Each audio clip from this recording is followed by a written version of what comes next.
Numbers chapter 16. Korah's rebellion. Now Korah, the son of Izhar, son of Kohath, son of Levi, and Dathan and Abiram, the sons of Eliab, and On, the son of Pelath, sons of Reuben, took men.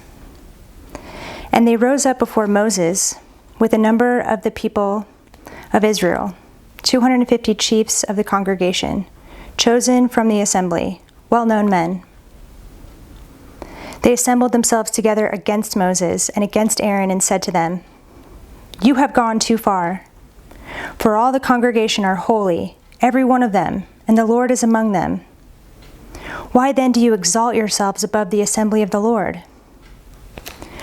When Moses heard it, he fell on his face, and he said to Korah and all his company, "In the morning the Lord will show who is his and who is holy, and will bring him near to him.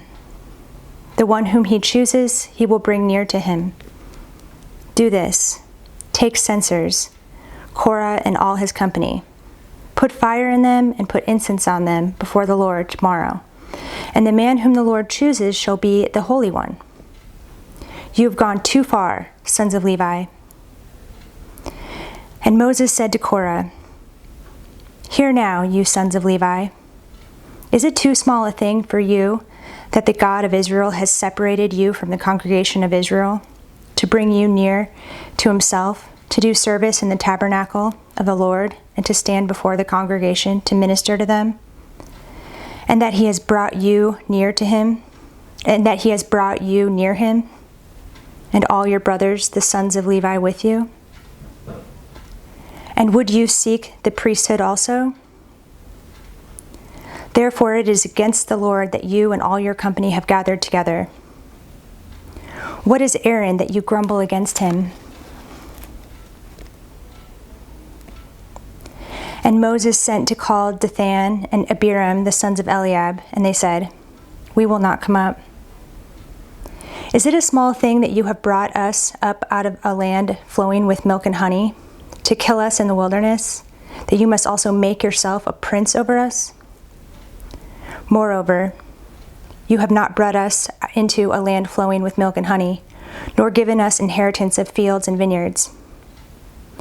Will you put out the eyes of these men? We will not come up." And Moses was very angry and said to the Lord, "Do not respect their offering. I have not taken one donkey from them, and I have not harmed one of them." And Moses said to Korah, "Be present, you and all your company, before the Lord, you and they, and Aaron, tomorrow.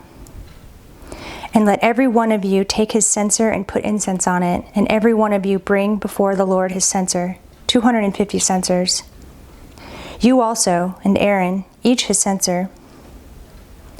So every man took his censer and put fire in them and laid incense on them, and stood at the entrance of the tent of meeting with Moses and Aaron.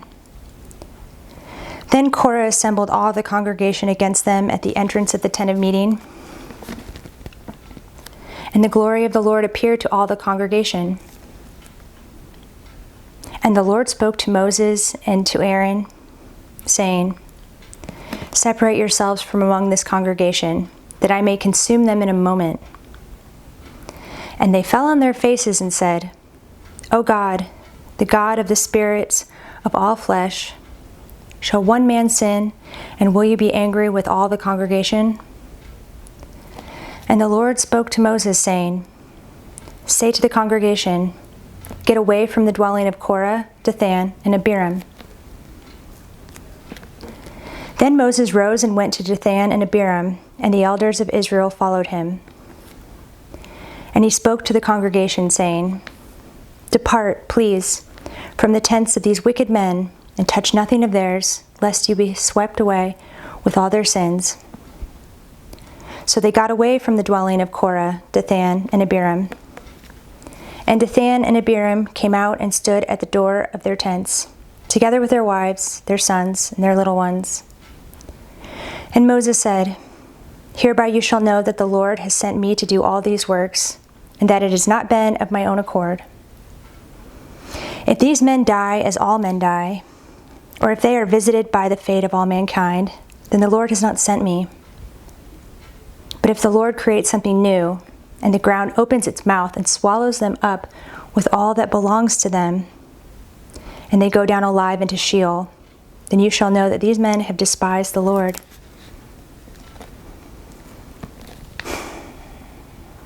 And as soon as he had finished speaking all these words, the ground under them split apart.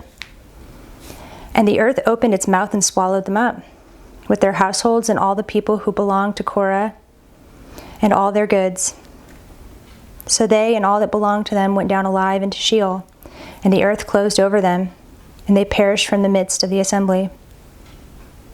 And all Israel who were around them fled at their cry, for they said, "Lest the earth swallow us up." And fire came out from the Lord and consumed the 250 men offering the incense. Then the Lord spoke to Moses, saying, "Tell Eleazar, the son of Aaron, the priest, to take up the censers out of the blaze. Then scatter the fire far and wide, for they have become holy. As for the censers of these men who have sinned at the cost of their lives, let them be made into hammered plates as a covering for the altar, for they offered them before the Lord, and they became holy. Thus they shall be a sign to the people of Israel." So Eleazar the priest took the bronze censers, which those who were burned had offered, and they were hammered out as a covering for the altar, to be a reminder to the people of Israel, so that no outsider, who is not of the descendants of Aaron, should draw near to burn incense before the Lord, lest he become like Korah and his company, as the Lord said to him through Moses. But on the next day all the congregation of the people of Israel grumbled against Moses and against Aaron, saying, "You have killed the people of the Lord." And when the congregation had assembled against Moses and against Aaron, they turned toward the tent of meeting. And behold, the cloud covered it, and the glory of the Lord appeared.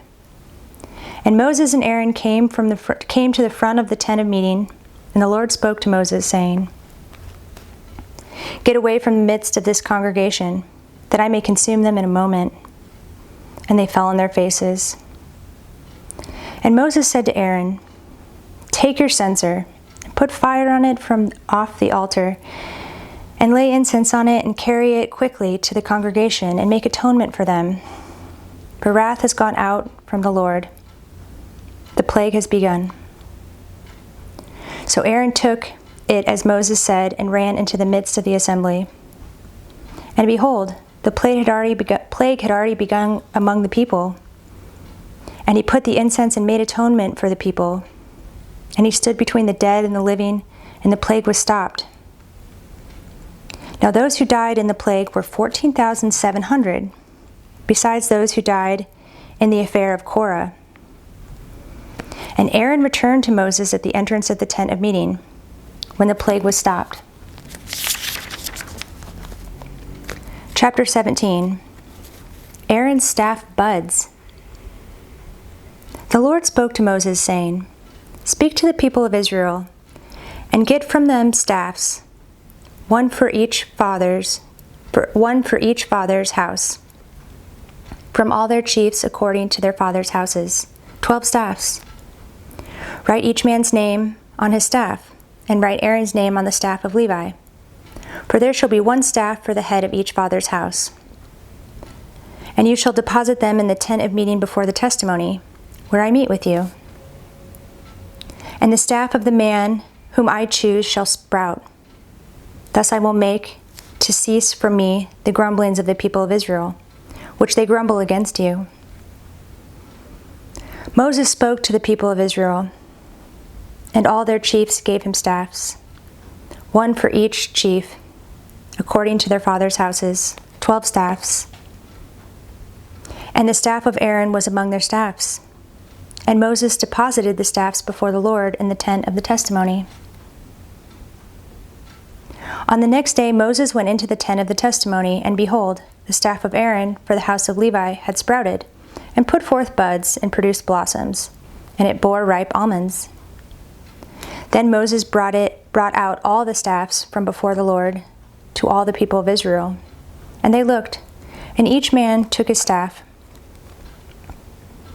And the Lord said to Moses, "Put back the staff of Aaron before the testimony, to be kept as a sign for the rebels, that you may make an end to their grumblings against me, lest they die."